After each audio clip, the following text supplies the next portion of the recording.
بسم اللہ الرحمن الرحیم الف لام میم صاد، یہ حروف مقطعات ہیں، اور جیسا کہ میں عرض کر چکا ہوں شروع میں، ان کا حقیقی یقینی مفہوم مطلب کسی کو معلوم نہیں، راز ہے اللہ اور بندے کے در، اللہ اور اللہ کے رسول کے مابین۔ البتہ یہ نوٹ کر لیجئے یہاں چار ہیں، اس سے پہلے دو الف لام میم سورہ بقرہ سورہ آل عمران، یہاں الف لام میم صاد ہے۔ دو صورتیں ایسی ہیں کہ جن میں چار چار حروف آئے ہیں، الف لام میم صاد، الف لام میم را۔ کتاب انزل الیک فلا یکن فی صدرک حرج منہ، یہ ایک کتاب ہے محمد صلی اللہ علیہ وسلم جو آپ پر نازل کی گئی ہے، تو نہیں ہونا چاہیے آپ کے جی میں کچھ تنگی اس کی وجہ سے۔ کس وجہ سے تنگی ہوتی تھی حضور کو صلی اللہ علیہ وسلم؟ اگرچہ آپ نے اپنی پوری جان ہلکان کر دی تھی، لیکن جب لوگ ایمان نہیں لاتے تھے تو آپ کو یہ فکر ہوتی تھی کہیں میری کوئی کوتاہی تو نہیں ہے۔ شریف آدمی کا معاملہ یہ ہوتا ہے، عام آدمی جو ہے وہ اپنی غلطیوں کا وبال بھی دوسروں پر ڈالتا ہے، اپنی غلطی نہیں دیکھے گا، اس نے یہ کر دیا تھا، اس نے یہ کیا، اس کی وجہ سے یہ ہو گیا، اپنے آپ کو صاف بچائے گا۔ لیکن شریف انسان جو ہے وہ ہمیشہ دیکھتا ہے میری خطا کیا ہے، کہیں میری غلطی تو نہیں، کوئی میری کوتاہی تو نہیں، اور اس کا ایک بوجھ ہے دل کے اوپر، یہ لوگ ایمان نہیں لا رہے، کہیں میری طرف سے کوئی کمی رہ گئی ہے، کوئی کوتاہی ہے۔ کتاب انزل الیک فلا یکن فی صدرک حرج منہ، اس کی وجہ سے آپ کے اوپر کوئی تنگی نہیں ہونی چاہیے۔ لتنذر بہ وذکریٰ للمؤمنین، یہ تو اس لیے ہے کہ آپ اس کے ذریعے سے آپ خبردار کر، تنذر بہ، وہی لفظ آ گیا جو سورہ نام میں تھا، اوحی الی ھذا القرآن لانذرکم بہ ومن بلغ وذکریٰ للمؤمنین، اور یاد دہانی ہے اہل ایمان کے لیے جن کی جو فطرتیں ہیں وہ سلیم ہیں، ابھی ان کے اندر پوٹینشلی وہ ایمان موجود ہے، اس ایمان کو ڈورمنٹ کو وہ ایکٹیویٹ کر کے یاد دہانی، جیسے کہ آپ کو کوئی چیز بھول گئی تھی، اس کی کوئی نشانی دیکھی فوراً وہ شے یاد آ گئی، اس طریقے سے اللہ تعالیٰ نے اس کتاب کی آیات کو ذکرہ بنا دیا ہے۔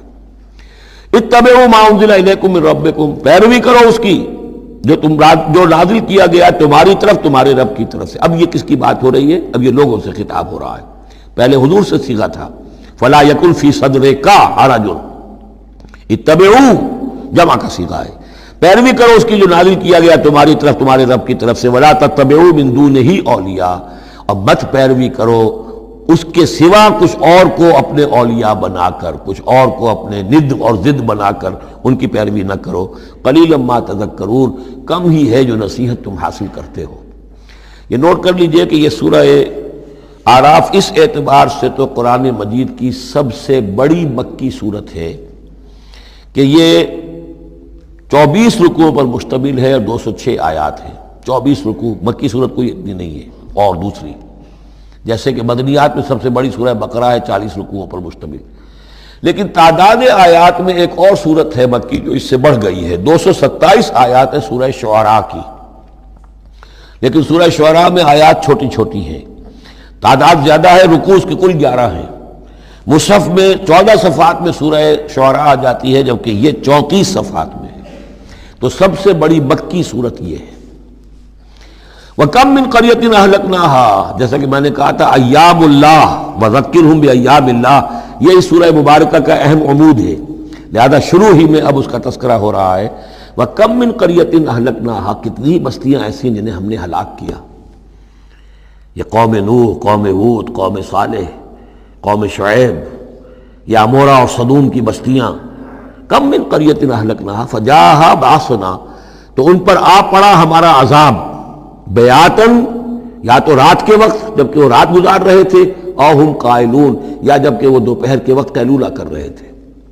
فما کان دعواہم اذ جاءہم بأسنا، تو پھر ان کی چیخ پکار اس کے سوا کچھ نہیں تھی جب وہ عذاب آ پڑا، الا ان قالوا انا كنا ظالمین، کہ ہائے ہماری شامت، ہم ہی ظالم تھے، ہم نے ہی اپنے اوپر ظلم ڈھایا ہے، واقعتاً ہمارے رسولوں نے تو ہماری آنکھیں کھولنے کی کوشش کی تھی۔ فَلَنَسْأَلَنَّ الَّذِينَ أُرْسِلَ إِلَيْهِمْ وَلَنَسْأَلَنَّ الْمُرْسَلِينَ، اور ہم لازماً پوچھ کر رہیں گے ان سے بھی جن کی طرف ہم نے رسولوں کو بھیجا، اور لازماً پوچھ کر رہیں گے رسولوں سے بھی۔ یہ بھی فلسفہ رسالت کا بہت اہم جو ہے موضوع ہے جو اس ایک آیت میں آیا ہے، اور بڑے زور شور کے ساتھ آیا ہے، بڑی جلالی شان کے ساتھ آیا ہے۔ دیکھیے اللہ رسول بھیجتا ہے کسی قوم کو خبردار کرنے کے لیے۔ اب اس پر ایک بڑی بھاری ذمہ داری آ گئی، اگر وہ کوتاہی کرے تو قوم سے پہلے اس کی پکڑ ہو جائے گی۔ سمجھ لیجئے اس بات کو، الرب رب وَإِن تنزل والعبد عبد وَإِن ترقى۔ یہ ایسے ہی ہے جیسے آپ نے کسی کو پیغام دیا اپنے کسی دوست کے لیے کہ بھائی ذرا پیغام وہاں پہنچا دینا، یہ کام کل شام تک وہ ضرور کر دیں ورنہ میرا بڑا نقصان ہو جائے گا۔ کہ وہ کام انہوں نے نہیں کیا، آپ کا نقصان ہو گیا۔ آپ غصے میں بھرے ہوئے آگ بگولا بنے ہوئے گئے اور آپ اس سے لڑے اپنے دوست سے کہ میں نے تمہیں پیغام بھیجا تھا، تم نے میرا کام نہیں کیا، میرا نقصان ہو گیا۔ اگر وہ کہہ دے بھائی مجھے تو آپ کا پیغام پہنچا ہی نہیں، کیا کریں گے آپ؟ وہ سارے جھاگ کی طرح غصہ آپ کا بیٹھ جائے گا کہ اب غصہ کس پہ آئے گا؟ اس پیغامبر پر آئے گا۔ اب آپ جا کر اس کا گریبان پکڑیں گے، اللہ کے بندے تجھے میں نے یہ ذمہ داری سونپی تھی، یہ پیغام اہم تھا، میرا پیغام تمہیں پہنچانا تھا، تم نے نہیں پہنچایا، میرا نقصان ہو گیا، اب اس کی تلافی تم کرو۔ بالکل یہی معاملہ ہے اللہ، رسول اور قوم یا انسان۔ اللہ نے پیغامبر بنا کر بھیجا رسول کو، خدا نہ خواستہ بالفرض اس پیغام کے پہنچانے میں کوتاہی ہو جائے تو پہلا مجرم رسول ہے۔ ہاں وہ پہنچا دے تو وہ کیسا اے اللہ میں نے پہنچا دیا تھا، اب یہ ذمہ دار ہے، ناؤ دے آر ریسپانسبل۔ تو یہ جان لیجئے کہ یہ محاسبہ ہونا ہے امتوں کا بھی اور محاسبہ ہونا ہے رسولوں کا بھی۔ فَلَنَسْأَلَنَّ الَّذِينَ أُرْسِلَ إِلَيْهِمْ وَلَنَسْأَلَنَّ الْمُرْسَلِينَ۔ ہم پوچھ کر رہیں گے ان سے بھی جن کی طرف رسول بھیجے گئے، اور ہم پوچھ کر رہیں گے رسولوں سے بھی۔ اسی کی ایک جھلک آئی تھی نا، ماذا اجبتم، کیا جواب ملا آپ لوگوں کو؟ یا عیسی ابن مریم انت قلت للناس اتخذونی وامي الہین من دون اللہ، کیا تم نے کہا تھا لوگوں سے، اپنی امت سے، اپنی قوم سے کہ مجھے اور میری ماں کو بھی الہ بنا لینا؟ اب اس کے لیے میں چاہتا ہوں کہ ایک نقشہ ذہن میں رکھیں آپ۔ جب 23 برس کی محنت شاقہ کے نتیجے میں حضور نے اتمام حجت کر دیا، دین کا غلبہ ہو گیا، سن 10 ہجری ہے، حج کے دن ہے، حضور خطبہ دے رہے ہیں، آپ نے اپنے خطبہ حجۃ الوداع کا اختتام فرمایا سوال سے، الا هل بلغت، لوگوں میں نے پہنچا دیا کہ نہیں؟ اور پورے مجمع نے جواب دیا، انا نشہد انک قد بلغت ونصحت وادیت۔ اور ایک روایت میں آتا ہے انا نشہد انک قد بلغت الرسالۃ وادیت الامانۃ ونصحت الامۃ وکشفت الغمۃ۔ ہاں حضور ہم گواہ ہیں، آپ نے امانت کا حق ادا کر دیا، یہ قرآن امانت تھی اللہ کی آپ کے پاس، آپ نے ہمیں پہنچا دیا، رسالت کا حق ادا کر دیا، ہماری خیرخواہی کا حق ادا کر دیا، آپ نے گمراہی کے اور ضلالت کے اندھیاریوں کے پردہ چاک کر دیا، کشفت الغمۃ۔ 3 دفعہ سوال کیا، 3 دفعہ جواب لیا، پھر 3 دفعہ انگلی سے مشت شہادت سے آسمان کی طرف، پھر لوگوں کی طرف اشارہ کیا، اللہم اشہد اللہم اشہد اللہم اشہد، اللہ تو بھی گواہ ہے، یہ مان رہے ہیں کہ میں نے تیری پیغام انہیں پہنچا دیا۔ اور پھر فرمایا فَلْيُبَلِّغِ الشَّاهِدُ الْغَائِبَ، اب پہنچائیں وہ جو یہاں ہیں ان کو جو یہاں نہیں ہیں۔ میرے کندھے سے اتر کر یہ بوجھ اب تمہارے کندھوں پر آ گیا، میں رسول صرف تمہارے لیے ہوتا تو بات آج پوری ہو گئی تھی، میں تو رسول ہوں تمام انسانوں کے لیے جو قیامت تک آئیں گے، اب ان تک اس کی تبلیغ اور ابلاغ، اس کا پہنچانا تمہارے ذمہ۔ یہی گواہی ہے جو قیامت کے دن کھڑے ہو کر رسول دے گا، فَكَيْفَ إِذَا جِئْنَا مِن كُلِّ أُمَّةٍ بِشَهِيدٍ وَجِئْنَا بِكَ عَلَىٰ هَٰؤُلَاءِ شَهِيدًا۔ وہ گواہی جو حضور نے لی ہے اس روز، وہی گواہی ہوگی، اے اللہ میں نے اپنی اس قوم کو تیرا پیغام پہنچا دیا تھا، اب یہ ذمہ دار ہیں، یہ جواب دیں۔ They can't plead ignorance، یہ نہیں کہہ سکتا کہ ہمیں پتہ نہیں تھا، ہمیں بتایا نہیں گیا، معاملہ ان پر کھول دیا گیا تھا۔ تو یہ آیت بڑی اہم ہے، فَلَنَسْأَلَنَّ الَّذِينَ أُرْسِلَ إِلَيْهِمْ وَلَنَسْأَلَنَّ الْمُرْسَلِينَ، ہم لازماً پوچھ کر رہیں گے ان سے بھی جن کی طرف رسولوں کو بھیجا گیا، اور ان سے بھی جنہیں رسول بنا کر بھیجا گیا۔ وَلَنَقُصَّنَّ عَلَيْهِمْ بِعِلْمٍ وَمَا كُنَّا غَائِبِينَ، اور پھر جو کچھ ہم ان کے سامنے احوال بیان کریں گے وہ علم کی بنیاد پر کریں گے، ہم کہیں غائب تو نہیں تھے۔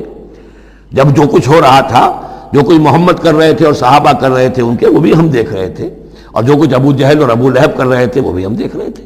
مَا كُنَّا غَائِبِينَ، ہم کہیں غائب تو نہیں تھے، ہاں تمہاری نگاہوں سے اوجل تھے، ہوا معکم انا ما کنتم، وہ تو تمہارے ساتھ ہی ہے جہاں تم ہو، تو ہم تو خود جو ہے تم خود گواہ ہیں، ہر صورتحال جو ہے وہ ہمارے سامنے ہے۔ والوزن یومئذ الحق، اور اس روز وزن ہوگا حق ہی میں۔ اس کے دو ترجمے اس کے ہو سکتے ہیں، حق ہی میں وزن ہوگا اور وزن ہی فیصلہ کن ہوگا۔ یعنی یہ کہ اللہ کی کوئی ترازو ایسی ہوگی، ایک تو ترازو دو پارٹوں والی ہوتی ہے، ایک ترازو آپ کو معلوم ہے کہ وہ سپرنگ بیلنس جو ہوتا ہے، جس شے میں وزن ہو اسی سے تو سپرنگ جو ہے نیچے جائے گا نا۔ باطل کاموں میں وزن ہی نہیں ہے، ریاکاری کی نیکیوں میں کوئی وزن ہی نہیں ہے، وہ سرے سے خالی ہے، وہ پادر ہوا ہے، ان کی کوئی حیثیت ہی نہیں۔ والوزن یومئذ الحق، اس دن صرف حق میں وزن ہوگا، نمبر ایک، اور اس دن حق ہی فیصلہ کن ہوگا، وزن ہی فیصلہ کن ہوگا۔ یعنی جو اگر دو پلڑوں والا ہے تو جس کا پلڑا نیکیوں کا بھاری ہے اس کے لیے نجات ہے۔ فمن ثقلت موازینہ، تو جن کے پلڑے بھاری ہوں گے، فاولئک هم المفلحون، تو وہ ہوں گے فلاح پانے والے۔ ومن خفت موازینہ، اور جس کا پلڑا جو ہے، جن کے وہ موازین جو ہیں وہ ہلکے ہوئے، فاولئک الذین خسروا انفسهم بما كانوا بآیاتنا یظلمون، تو یہ وہ لوگ ہوں گے جنہوں نے اپنے آپ کو ہلاک کر لیا بسبب اس کے کہ وہ ہماری آیات پر ظلم کرتے رہے۔ وَلَقَدْ مَكَّنَّاكُمْ، جتنی اہم وہ آیت تھی، فَلَنَسْأَلَنَّ الَّذِينَ أُرْسِلَ إِلَيْهِمْ وَلَنَسْأَلَنَّ الْمُرْسَلِينَ، اتنی ہی اہم اب یہ آیت ہے۔ وَلَقَدْ مَكَّنَّاكُمْ فِي الْأَرْضِ، اور دیکھو انسانوں، ہم نے تمہیں زمین میں تمکن عطا فرمایا۔ وَجَعَلْنَا لَكُمْ فِيهَا مَعَاشٍ، اور اس میں تمہارے لیے معاش کے سارے سامان رکھ دیے، جو جو ضرورتیں تمہارے جسم کی وہ یہیں سے پوری ہو رہی ہیں۔ تمہیں بڑا خطرہ پڑ گیا ہے کہ زمین کے جو خزانے ہیں ختم ہو رہے ہیں، خوراک کم ہو رہی ہے، دیکھو نا ہم نے سمندر کے اندر سے کیا کیا خوراکیں نکال دی ہیں، اللہ کے خزانے ختم ہونے والے نہیں ہیں، ہم نے تمہارے لیے معاش کا پورا بندوبست رکھا ہوا ہے۔ قلیلا ما تشکرون، لیکن بہت کم ہے جو شکر تم کرتے